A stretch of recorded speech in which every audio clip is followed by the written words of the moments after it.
2 নম্বর ব্লকের নিশিগঞ্জ বাজার সংলগ্ন আমতলী নদীর ব্রিজের পাশে বৃহস্পতিবার শিব মন্দিরে বিজেপির পক্ষ থেকে ভারতীয় বীর সৈনিকদের মঙ্গল কামনা করে বিশেষ পুজো আয়োজিত হয়। এদিনের পুজোয় উপস্থিত ছিলেন বিজেপির 3 নম্বর মণ্ডলের সভাপতি বীরেন রায় সহ স্থানীয় বিজেপির নেতৃত্বরা। বিজেপির 3 নম্বর মণ্ডলের সভাপতি বীরেন রায় জানান, ভারতের বীর সৈনিকদের মঙ্গল কামনায় এদিন শিব মন্দিরে পুজোর আয়োজন করা হয়।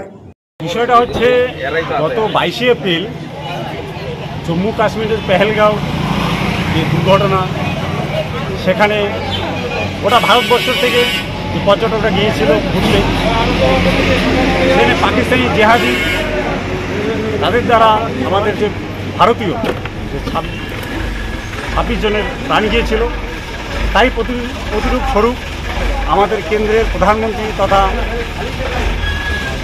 নরেন্দ্র মোদী সরকার এনারা ওটা ভারতবর্ষকে প্রতিশ্রুতি দিয়েছিল যে বর্বর অত্যাচার পাকিস্তানের জেহাদি গোষ্ঠী সংগঠন করেছিল, এর প্রত্যাঘাত এবং প্রতিশোধ আমরা নিব। উনি কথা দিলে যে কথা রাখেন, তারই প্রতিবাদ স্বরূপ আপনারা গত পরশুদিন দেখতে পেলেন তার প্রতিবাদ হয়েছিল।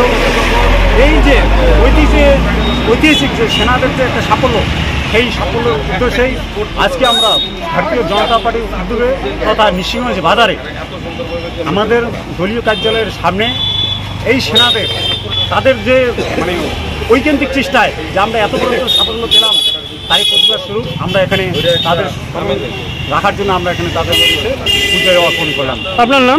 আমার নাম বীরেন রায়, 3 নং মণ্ডল সভাপতি।